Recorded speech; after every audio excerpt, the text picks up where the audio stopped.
विधेयक आज सदन में लाया गया है, एक महत्वपूर्ण विधेयक है। और जैसा कि हम समझते हैं कि किसी भी व्यवसाय में पैसा भले ही मालिक का लगता हो, किंतु उनके प्रतिष्ठान में काम करने वाले सभी सहयोगियों के अथक प्रयास मेहनत से ही वो व्यवसाय सफल होता है। मालिक और कामगार भले ही अलग अलग जगहों के रहने वाले हों, किंतु कार्य करते करते मालिक और कामगार के रिश्तों में पारिवारिक जैसे संबंध हो जाते हैं। कहीं इस विधेयक से मालिक एवं कामगारों के मध्य कोई मतभेद न होने पाए, यह सुनिश्चित किया जाना अत्यंत आवश्यक है। आज जब पूरे प्रदेश में बेरोजगारी ने सभी रिकॉर्ड तोड़ दिए हैं, आज बड़ी बड़ी डिग्री होने के बाद भी वह छोटे छोटे कार्यों में श्रमिक के भांति कार्य करने के लिए मजबूर हैं, तो इस विधेयक में महत्वपूर्ण सुझाव मैं देना चाहूँगा। संविधान निर्माता बाबा साहब अम्बेडकर जी का विचार था कि ओवर टाइम संविधान का एक शोषण है। बाबा साहब अम्बेडकर का विचार था कि ओवर टाइम जो व्यवस्था है एक शोषण का हथियार है, क्योंकि यह श्रमिकों को उनके व्यक्तिगत जीवन से वंचित करता है। उन्होंने सामाजिक न्याय के लिए श्रमिकों के अधिकारों को 8 घंटे कार्य दिवस, उचित मजदूरी, सुरक्षा और कार्य जीवन संतुलन की वकालत की थी। माननीय अध्यक्ष जी, इस विधेयक में रोजगार संबंधी कोई ऐसी ठोस योजना इसमें नहीं रखी गई जिससे यह समझ में आए कि इस विधेयक के लाने से उत्तर प्रदेश के जो इतनी बड़ी संख्या में लोग बेरोजगार हैं उनको रोजगार देने की बात इस विधेयक में नहीं आई कि उनसे उनको रोजगार मिलेगा। माननीय अध्यक्ष जी, ये जो विधेयक आया है, इसमें जो नियमावली सरकार लाना चाहती है, इससे स्थानीय व्यापारियों एवं पारिवारिक दुकानदारों को नुकसान हो सकता है। कर्मचारियों के कार्य का समय बढ़ जाने से उनके स्वास्थ्य एवं पारिवारिक जीवन पर भी बुरा असर पड़ सकता है।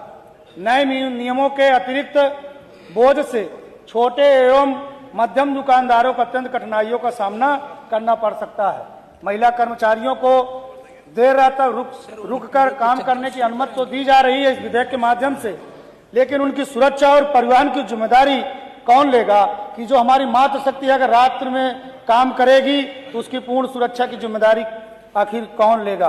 कर्मचारियों के ओवर टाइम, साप्ताहिक अवकाश एवं छुट्टियों के संबंधित इसमें कोई प्रावधान नहीं किए गए हैं। इस संशोधन में इस अपराध से दोषी व्यक्ति को दंड के रूप में प्रथम अपराध के लिए 20,000 रुपये, तत्पश्चात प्रत्येक पश्चातवर्ती अपराध के लिए 10,000 का जुर्माना निर्धारित किया गया है, जिसमें विचार करने की आवश्यकता है।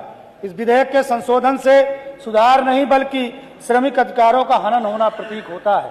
जिस प्रकार से आज पूरे उत्तर प्रदेश में जो हमारे श्रमिक है, अभी आज ही मनरेगा का मेरा प्रश्न लगा था, उसमें जवाब आया कि 272 रुपये की मजदूरी उत्तर प्रदेश में मिल रही है, और जब मैंने सदन में बात कहा तो बताया गया कि इसका आकलन भारत सरकार करती है, जबकि वहीं देश के दूसरे राज्यों में मजदूरी ज़्यादा मिलती है। तो ये भी एक देखना पड़ेगा कि जो हमारे कामगार हैं उनके परिवार का भरण पोषण सही से हो सके, इसके लिए भी नियमावली में उल्लेख करना आवश्यक है। सरकार ये कह रही है कि यह संशोधन व्यापार सुगमता के लिए है, लेकिन वास्तव में यह निगरानी कम करने और श्रमिक सुरक्षा को कमजोर करने का रास्ता खोलता है।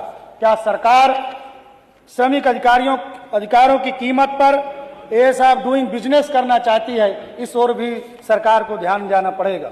इस विधेयक में नियमावली है कि संशोधन में जो है कि 10 से कम कर्मचारियों वाले प्रतिष्ठान को कई प्रावधानों से इसमें बाहर रखा गया है, जबकि उत्तर प्रदेश में 70% से अधिक श्रमिक 10 से कम कर्मचारियों वाले प्रतिष्ठान में काम करते हैं। इसका मतलब यह है कि अधिकांश मजदूर अधिनियम के दायरे से बाहर रखे जाने वाले हैं। क्या 9 कर्मचारियों वाले प्रतिष्ठान में काम करने वाला श्रमिक क्या श्रमिक नहीं है? क्या उसकी बेहतरी, उसकी सुरक्षा, उसके पारिवारिक बढ़ोतरी और उसके जीवन को खुशहाल बनाने के लिए इसमें वर्णन नहीं होना चाहिए? सिर्फ विधेयक पर बोलो।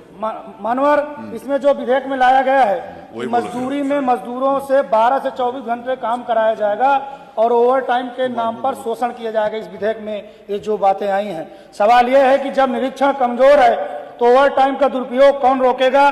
सरकार कहती है कि जो पंजीकरण की प्रक्रिया है उसे ऑनलाइन कर दी गया है, लेकिन इसमें फर्जी पंजीकरण की संभावनाएं बढ़ जाएंगी, जब भौतिक सत्यापन नहीं होगा तो कानून सिर्फ फाइलों में रह जाएगा। इस विधेयक में श्रमिकों को उनकी कार्यकुशलता के अनुरूप बोनस देने का कोई उल्लेख नहीं दिया गया कि अगर कामगार अधिक पूरे टाइम ओवर टाइम करेगा, पूरी रात में काम करेगा, तो उसको कितना बोनस व्यवसायिक प्रस्थान को देना पड़ेगा, इसका इसमें उल्लेख कोई नहीं दिया गया है। बड़े प्रतिष्ठानों के लिए इस संशोधन विधेयक में जो जुर्माना निर्धारित किया गया है वह श्रमिक अधिकारों का मजाक बनाता है। इससे कानून को तोड़ना आसान है, लेकिन कानून का पालन करना उतना ही कठिन है। यह संशोधन बिल बिना श्रमिक संगठनों से चर्चा किए बिना सामूहिक प्रभाव का अध्ययन किए बिना बना दिया गया है। यह कानून दफ्तरों में बना है, इसका जमीनी हकीकत से कोई वास्ता नहीं है। यह विधेयक व्यापार के लिए नहीं बल्कि श्रमिक कामगारों के अधिकारों को कमजोर करने के लिए लाया गया है। इसलिए मेरा आपके माध्यम से अनुरोध है कि जो बातें मेरे द्वारा कही गई है, बिल लाया जाए, अच्छी बात है, लेकिन उसका उद्देश्य पाक साफ हो, जिससे उत्तर प्रदेश की आवाम, कर्मचारी या जो कामगार व्यक्ति हैं उनके बढ़ोतरी हो, उनको खुशहाली का मार्ग मिले। और एक चीज ये भी देखना पड़ेगा कि इस विधेयक में ऐसी कोई चीज ना लाई जाए कि व्यवसायिक प्रतिष्ठान और कामगारों के मध्य में किसी तरह के कोई आपस में किसी तरह का कोई संबंध बिगड़े। आपने मुझे विधेयक पर बोलने का अवसर दिया, इसके लिए आपका बहुत बहुत आभार। धन्यवाद अध्यक्ष जी।